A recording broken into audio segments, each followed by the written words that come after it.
Maintenant que nous savons comment Node nous permet de gérer les chemins d'accès à un fichier ou à un dossier en utilisant le module path, nous allons maintenant voir comment il nous permet de lire ou écrire un fichier, de renommer un fichier, de supprimer un fichier, bref, comment interagir avec le système de fichiers. Il faut noter que la méthode que nous verrons dans cette vidéo pour la lecture d'un fichier s'applique aux fichiers moins volumineux, c'est-à-dire des fichiers dont nous avons préalablement une idée de la taille, c'est-à-dire moins de 1 giga par exemple. Mais il faut noter que ce chiffre est juste indicatif et dépend plutôt de la taille de la mémoire RAM dont nous disposons sur notre système. J'expliquerai plus tard dans la vidéo pourquoi cette méthode de lecture n'est pas adaptée aux fichiers de grande taille. Pour les fichiers volumineux, il est conseillé de passer par des streams qui permettent de lire progressivement le contenu d'un fichier au lieu de lire tout son contenu en une seule fois, le chargeant ainsi dans la mémoire du système, ce qui peut avoir des impacts négatifs sur la performance de l'application, allant jusqu'à la faire planter si le contenu du fichier à lire est de taille supérieure à la mémoire disponible sur l'ordinateur au moment de l'opération de lecture. Nous reviendrons donc sur les streams dans une autre vidéo.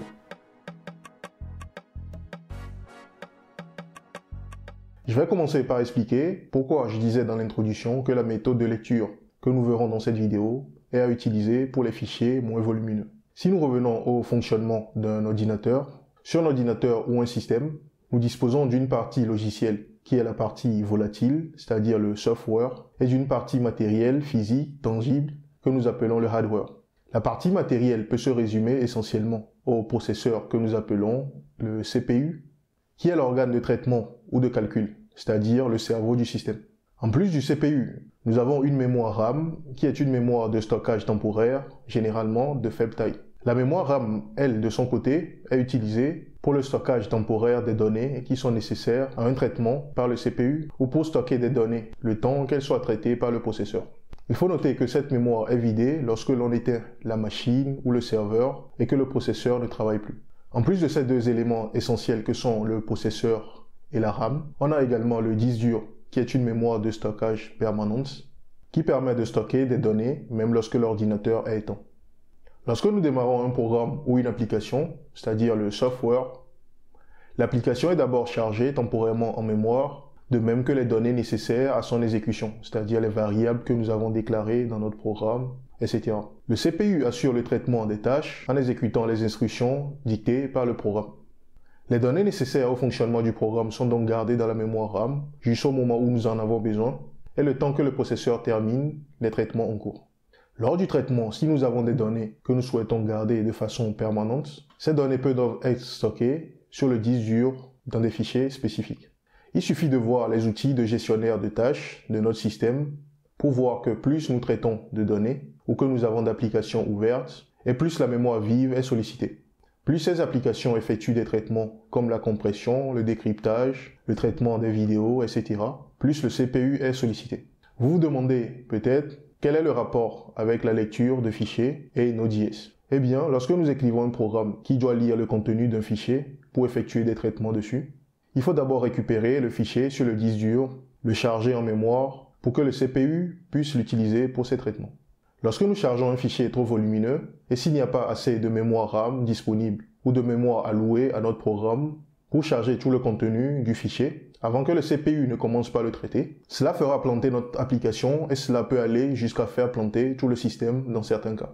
Il est donc conseillé lorsqu'on travaille avec Node.js d'utiliser les streams pour gérer ce problème. Les streams permettent de lire progressivement des petits morceaux d'un fichier et d'effectuer progressivement des traitements dessus. Nous reviendrons donc sur l'utilisation des streams dans une autre vidéo.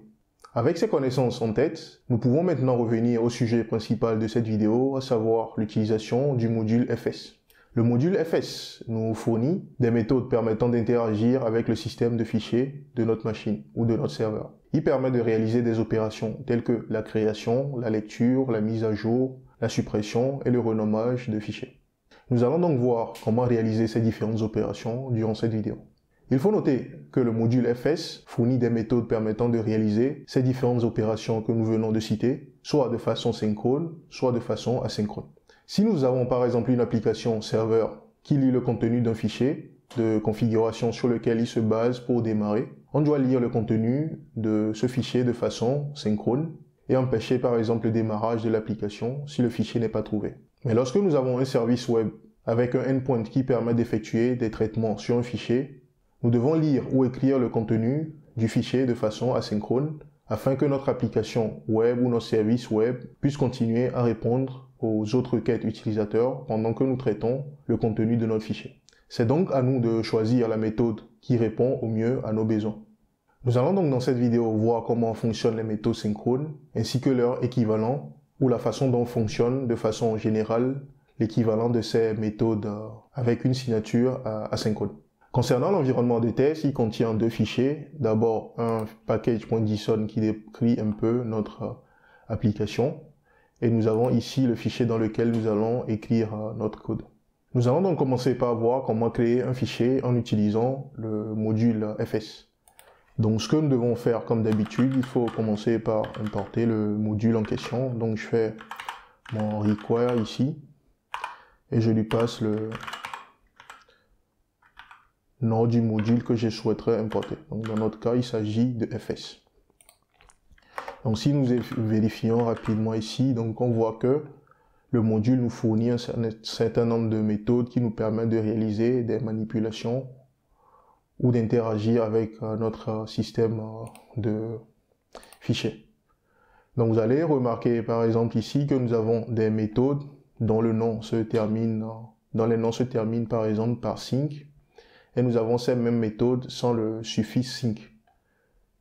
Donc les méthodes sans les signes représentent les méthodes asynchrones et les méthodes avec les signes représentent les méthodes avec des signatures synchrones.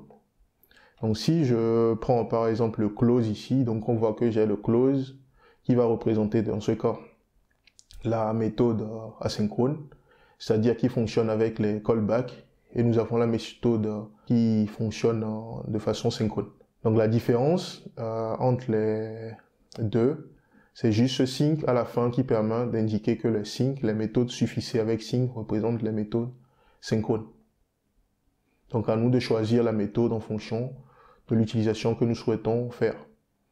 Donc il existe également, il faut noter que ces méthodes, les méthodes asynchrones fonctionnent avec les callback, une signature de callback par défaut. Nous verrons à quoi cela ressemble par la suite. Donc nous allons commencer par voir comment créer un fichier en utilisant le module fs.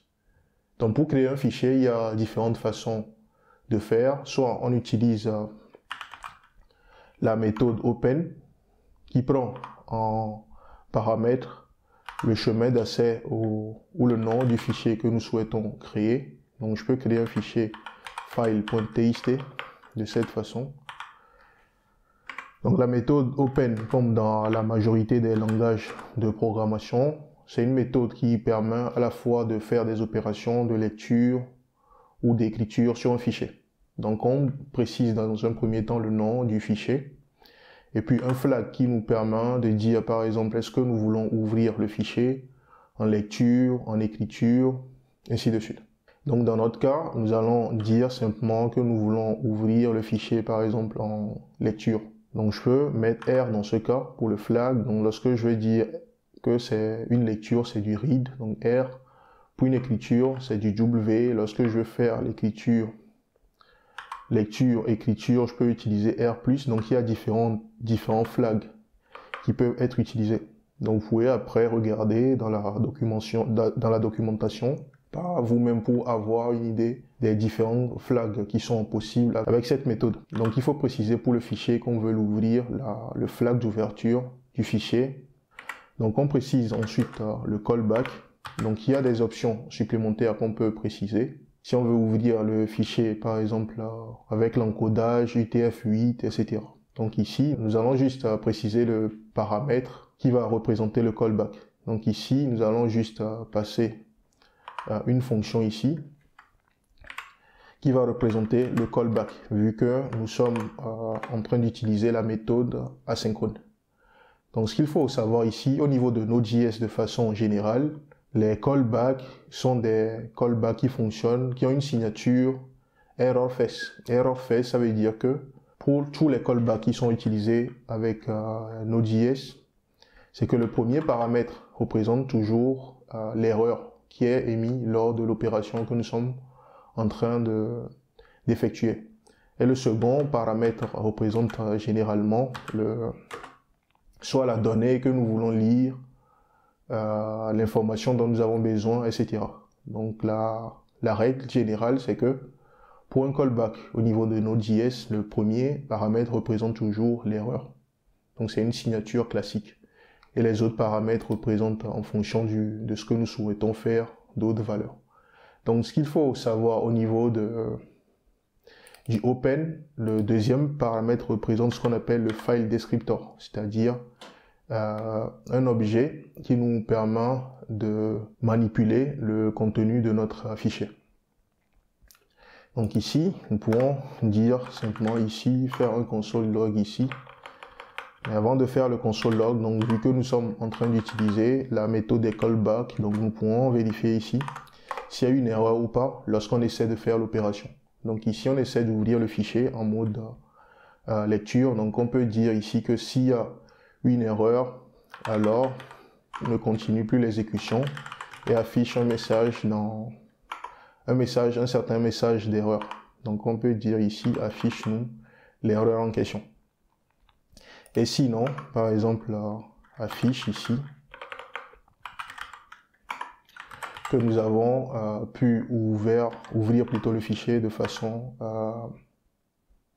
asynchrone. Donc on va dire simplement ici file.txt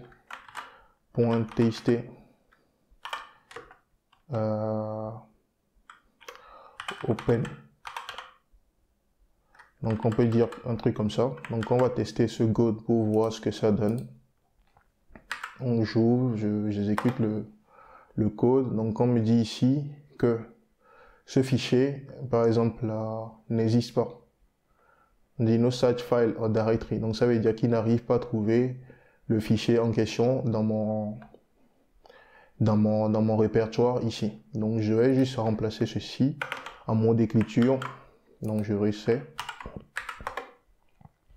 Et là, on voit que lorsque le fichier n'est pas là, le fichier est créé par mon code. Et pourquoi? Parce que pour pouvoir ouvrir un fichier en mode lecture, il faut que le fichier existe.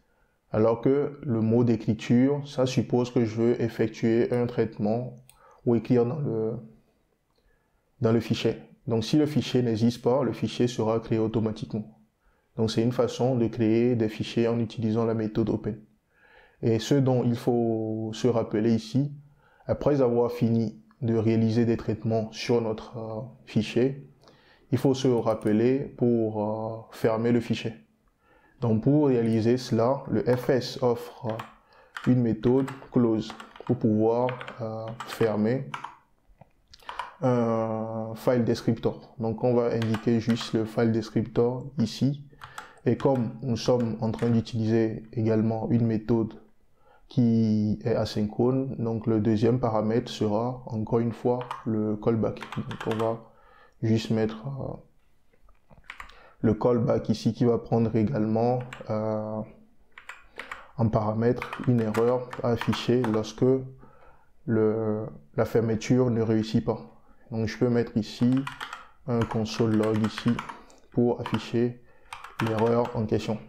Donc pour mettre la différence, donc il y a cette erreur et sinon ça veut dire que tout ceci a réussi. Donc je vais juste faire ceci.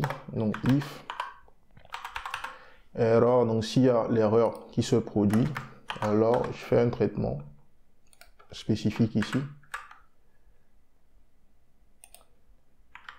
Donc sinon je dis ici par exemple là, donc je peux utiliser la méthode du return encore une fois. Donc je vais dire ici close par exemple là, successfully. Donc je peux faire un truc comme ça. Et ici je fais un return pour que le reste du code ne s'exécute pas lorsque l'erreur se produit ici. Donc nous allons tester ce code pour voir ce que ça donne. Donc le fichier est ouvert et après le fichier est fermé.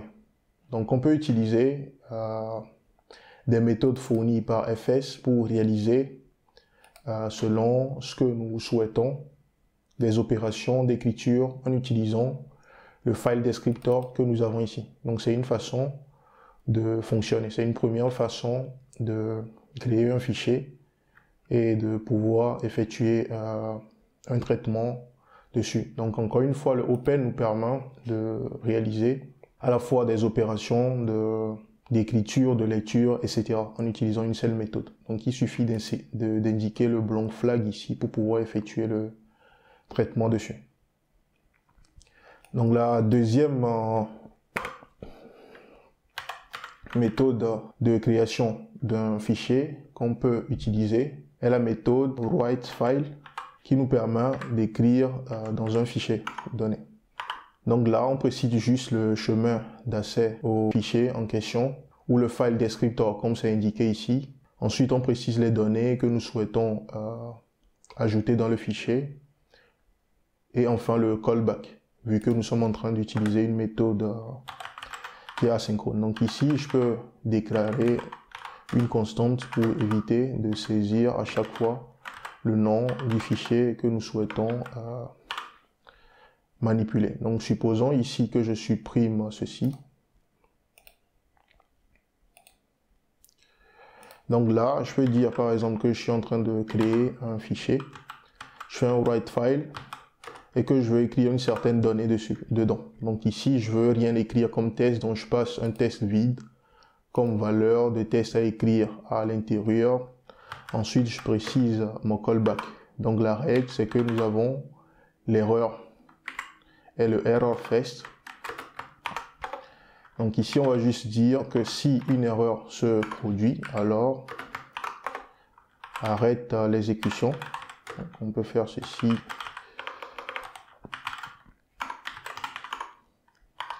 Et dire d'afficher l'erreur ici. Donc on peut dire error. Ensuite, on affiche l'erreur en question. Et sinon, on va simplement dire ici que la création a réussi. Donc on va juste mettre un success ici. Donc on va tester cela pour voir ce que ça donne. J'exécute le code.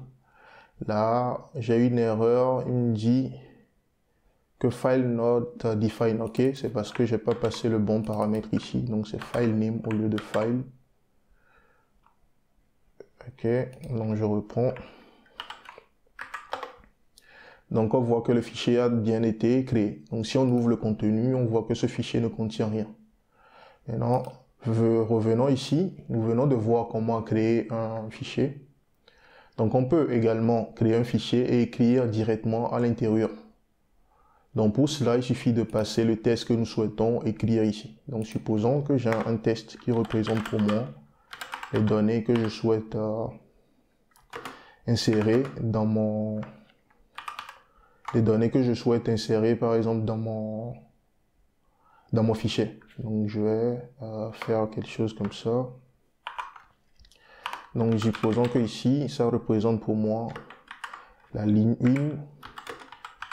Et ceci représente pour moi la ligne 2. Que je vais écrire ces données dans mon fichier ici. Donc ce que je peux faire dans ce cas, je peux faire un join ici.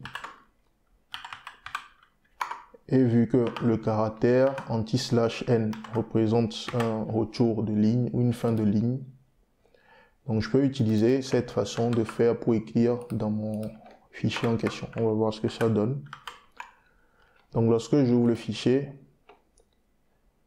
là nous n'avons rien. Donc lorsque je vais exécuter ce code, on va voir ce que ça va donner. Donc on revient là.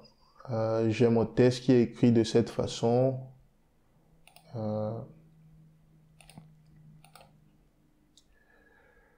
Je fais un join, ok. Ici j'ai mis /n au lieu d'anti/n. Donc on va voir ce que ça donne. Je réexécute.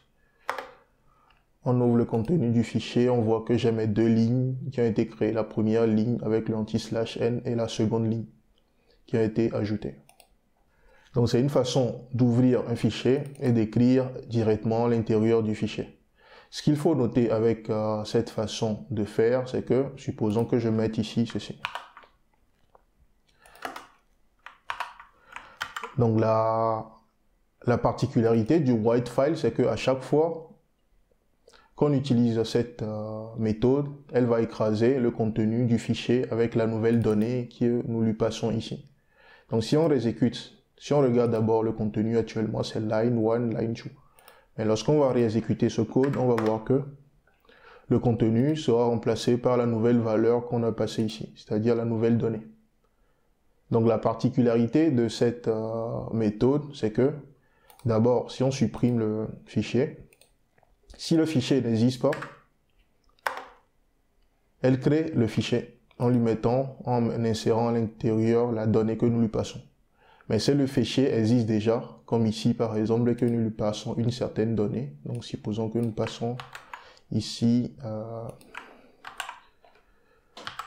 en plus de ceci, nous passons par exemple ici. Donc on va voir que le fichier, le contenu, tout le contenu du fichier sera remplacé par la nouvelle donnée que nous avons passée en paramètre write file. Donc on a ce résultat. Donc c'est la particularité du write file. Donc pour éviter de... Supposons que je fasse encore une fois après avoir fini ceci. Supposons que nous voulons par exemple, au lieu d'écraser tout le contenu du fichier comme nous l'avons ici avec le write file, nous souhaitons plutôt écrire à la fin du fichier. Donc supposons que nous voulons ajouter 4, 5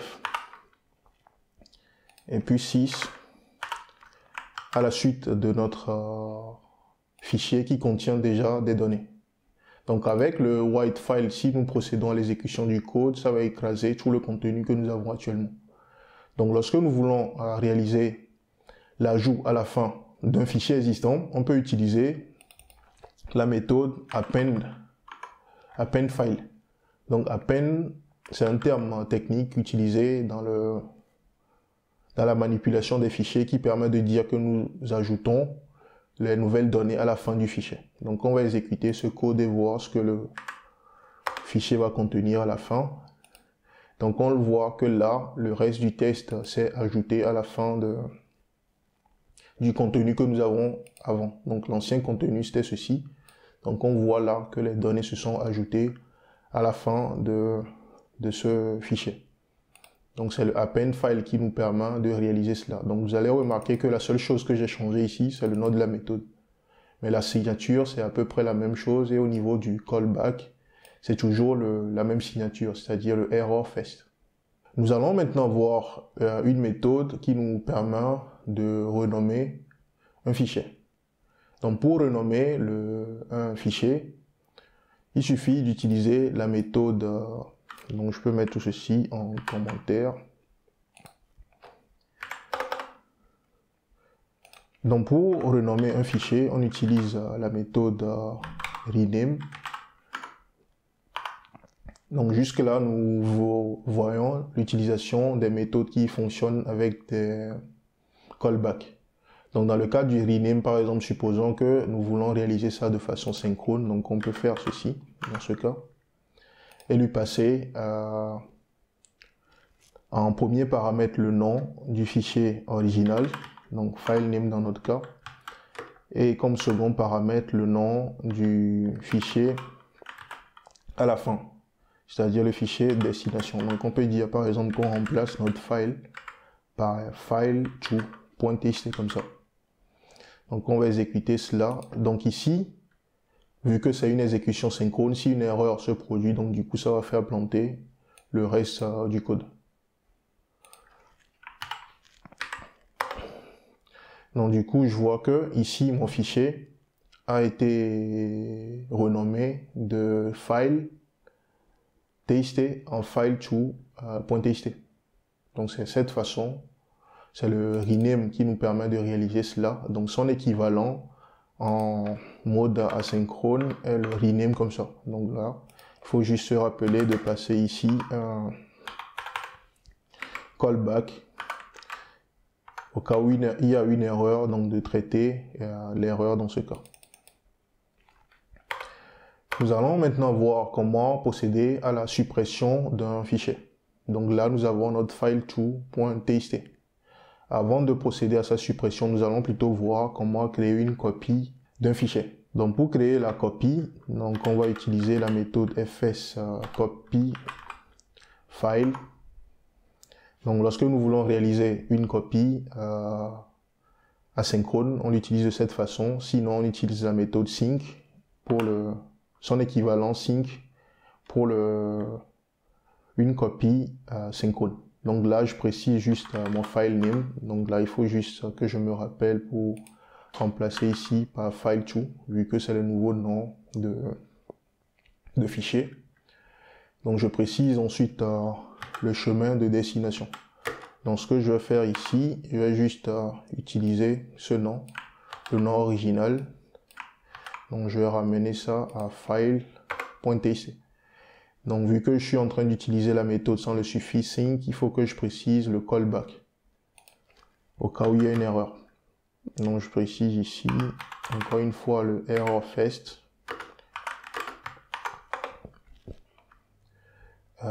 Je vais dire ici que s'il y a une erreur, affiche-moi l'erreur dans la console. Donc je fais console, donc on peut faire console.error et afficher l'erreur en question.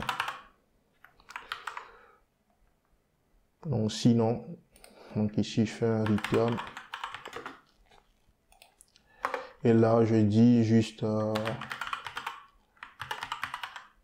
que la copie a réussi. Donc copy succeed. Du coup,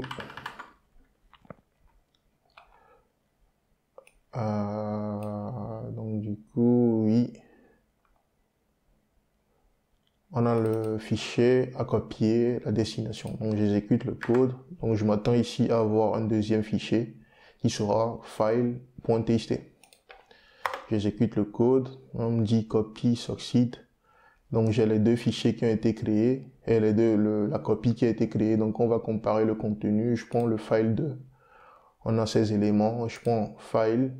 J'ai également ces éléments. On voit que le contenu est le même pour ces deux fichiers lorsqu'on on les met côte à côte. Donc il y a le file 2 et le file 1. Et le file simplement. Donc là maintenant nous allons écrire un code qui va nous permettre de supprimer le second fichier que nous avons créé, c'est-à-dire le file2. Donc pour réaliser cela, il suffit d'utiliser la méthode onLink qui permet d'effectuer des suppressions de fichiers. Donc ici, on va juste enlever ce second paramètre. Donc le onLink prend, si on regarde un peu sa signature, il prend le chemin du fichier à supprimer et un callback qui représente qui va nous permettre de gérer les erreurs. Donc voici le cas. Donc ici on va dire juste que ça a été supprimé. Le nom du fichier, j'ai file2, c'est bon, donc ça va supprimer ce fichier après l'exécution du code. Donc je vois que le fichier a été bien supprimé, j'ai le message qui m'est affiché dans la console. Donc voilà, de façon générale, l'utilisation du FS qui nous permet de réaliser des manipulations au niveau de notre système de fichiers. Donc s'il faut noter principalement ici, ou qu'il faut garder, c'est que il y a pour chaque méthode une méthode synchrone avec le suffixe sync et une méthode asynchrone sans le suffixe sync. Et la seconde chose, c'est que la majorité des callbacks, ou tous les callbacks respectent le errorFS, à savoir le premier paramètre, représente l'erreur au cas où il y a une erreur lors de la tâche que nous sommes en train d'effectuer. Une chose dont j'ai pas parlé, c'est la lecture du contenu d'un fichier. Donc j'ai oublié de parler de ça, donc on va voir ça rapidement. Donc, je peux enlever tout ceci. Supposons que nous voulons lire le contenu du fichier, tout le fichier file et afficher son contenu dans la console ici. Donc ce que je peux faire, c'est qu'il y a une méthode read file qu'on peut utiliser pour réaliser cela. Donc si nous regardons un peu la signature de cette fonction, donc nous avons le chemin et puis le callback. Et le callback, dans ce cas, le prend comme deuxième paramètre la donnée qui est lue. Mais dans ce cas, il s'agit de buffer. Donc c'est un objet particulier lorsqu'on travaille à côté serveur avec le JavaScript. Donc ce que nous allons faire ici, donc nous avons vu que le read file prend comme premier paramètre le chemin pour accéder au fichier en question dont on veut lire le contenu et que le second paramètre représente la donnée qui est lue. Donc ici, on vérifie s'il y a une erreur, on affiche l'erreur dans la console, on ne fait rien. Ensuite, et s'il n'y a pas d'erreur, donc on va afficher cette donnée. Donc la seule chose ici, c'est de se rappeler de convertir la donnée que nous avons lue vers une chaîne de caractères pour pouvoir l'afficher. Parce que si nous affichons la donnée directement ici, il s'agit d'une donnée de type buffer. C'est-à-dire que ce n'est pas une donnée qui est lisible par l'homme, mais c'est une donnée un peu particulière qui s'apparente à un tableau de chaîne de caractères avec des encodages un peu particuliers. Donc pour voir à quoi ressemble le buffer, donc je vais juste ici mettre data. Donc je peux faire un console ici. Je mets par exemple ici data. Ok, bon, j'exécute le code. Donc on voit que nous avons un buffer qui est affiché comme donnée ici, ce qui n'est pas compréhensible par l'homme. Donc pour convertir ça vers un format qui est compréhensible par l'homme, donc on peut simplement ici faire du toString qui permet de convertir cela vers une chaîne de caractères. Donc si j'affiche la donnée, on voit maintenant que c'est le contenu de ce fichier que nous avons ici qui nous est affiché. Donc voilà pour la dernière chose dont j'ai omis de parler. Et ne pouvant pas explorer toutes les méthodes que fournit le FS, je vous suggère de consulter la documentation officielle pour plus de méthodes fournies par ce module pour interagir avec le système de fichiers. Donc vous avez un ensemble de méthodes dont vous pouvez voir les noms en faisant fs. Comme ça, pour avoir une idée de toutes les méthodes qui existent. Et ceci nous amène à la fin de cette vidéo dont l'objectif était de vous présenter le module FS qui est un module natif fourni par Node pour nous permettre d'interagir avec notre système de fichiers. Donc j'espère que vous avez appris quelque chose de nouveau à travers cette vidéo. Si c'est le cas, alors n'hésitez pas à la liker. Et si vous souhaitez revoir d'autres vidéos comme celle-ci sur des sujets en rapport avec le développement web de façon générale, alors n'hésitez pas à souscrire à la chaîne si ce n'est pas déjà le cas et à activer la notification. Je vous donne rendez-vous chaque jeudi pour de nouvelles vidéos.